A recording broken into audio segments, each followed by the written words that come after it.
The objective of this lesson plan is to teach middle school students to research health information on the internet.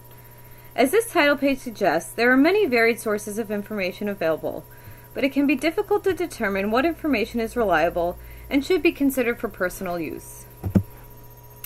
To illustrate the issue, I included this image from Dr. Oz's The Good Life website. It suggests that pasta eaters are healthier than non-pasta eaters. While that sounds amazing, a closer look at the article notes that the study was conducted on behalf of the National Pasta Association. Biases and other issues, such as advice from unqualified individuals and ideas shared without medical evidence, make it necessary to develop the skill to decide whether information online is usable and relevant to an individual. Ultimately, students will develop the skill of synthesizing health information relevant to a particular health issue from various online sources. In order to develop this skill, students need to be able to say what makes the source reliable and therefore useful, and engage by understanding the context of researching health information online. In order to engage the class, I will show them a narrative video that contextualizes the lesson. The video shows an investigator, Beware, investigating possible sources of health information online in order to treat a killer virus. The video conveys the importance of being able to infer where a source falls on the spectrum of reliability, since many health claims on the internet are dubious. For example, on the right is an image from the video showing a message board with advice from semi-anonymous posters who do not appear to have any healthcare-related credentials. In the O'Keefe, Clark Pearson, and Council on Communications and Media article, the authors note that students are using information on the internet to make health decisions. However, they may not have the ability to detect the reliability of a source, and this video provides students with a real-world scenario that makes the issue relevant to them.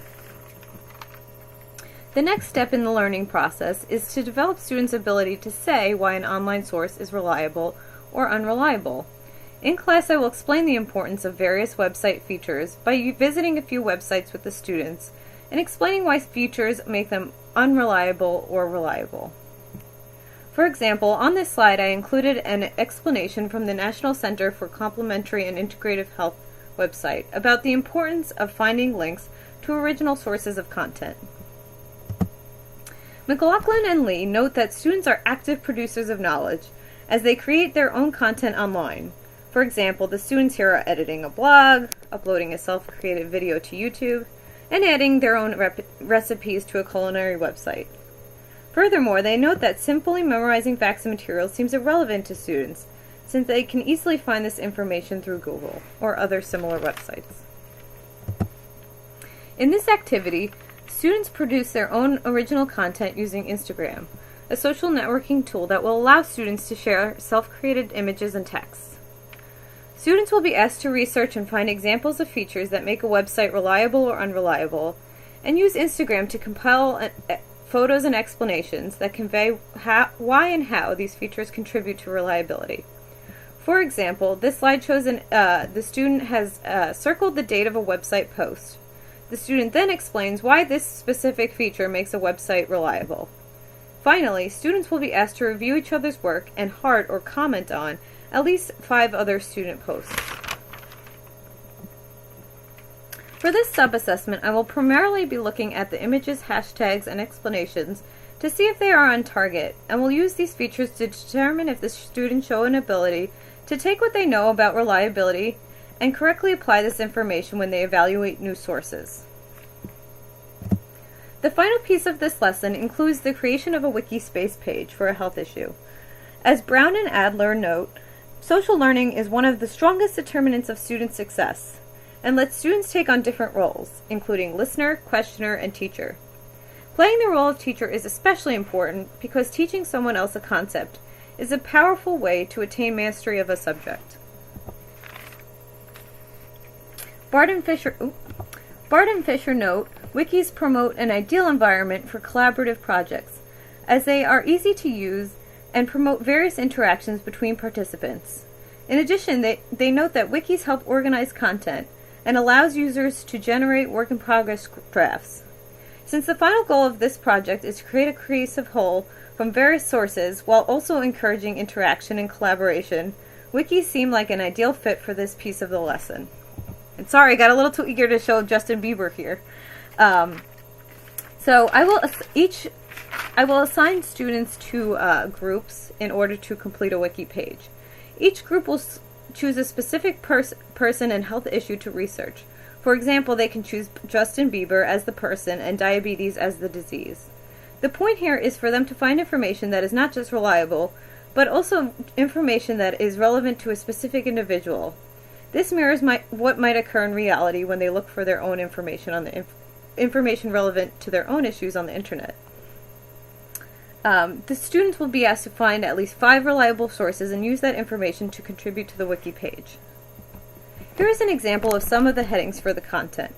They can include an overview, issues relevant to Justin, including diabetes in men and younger individuals, and I also included a living with diabetes section. This could include lifestyle suggestions and information about support groups. Not all advice needs to be medical in order to be valuable. Each student will then start a discussion on their page and write an approximately 500-word reflection on their research experience. Each student will also have to reply to 3 discussions on another team's wiki page. For this final assessment, I would review the wiki page, sources used, and collaboration of the students to determine if students had developed the skills to research and synthesize reliable health information online. 2 weaknesses I thought of are several times during this course we discussed the benefits of immersing oneself in a group of experts in order to learn to be like them and learn how they think or address an issue. I wish I had an equivalent way to do that in this project, but I think students will derive many benefits from researching the content and interacting with each other. Also, some health information online could be useful, but may not have many of the standard features of reliability. In that case, I would encourage students to follow up with the author of the content or discuss the information with a health professional. This lesson engages students and includes activities that are student-centered and collaborative. The final wiki project is an authentic task as defined by Wu and Reeves, as it encourages students to solve a problem of real-world relevance by using multiple sources, and asks students to collaborate and reflect. I think the main thing I gained since the midterm was focus. I really did not know how to build an activity with related objectives, targets, and assessments. Maybe this is because I've never taught a class before. I made a lot of assumptions and did not make targeted design choices. Now I feel more focused, and I feel that the framework will be useful to me as I try to create a variety of activities in the future.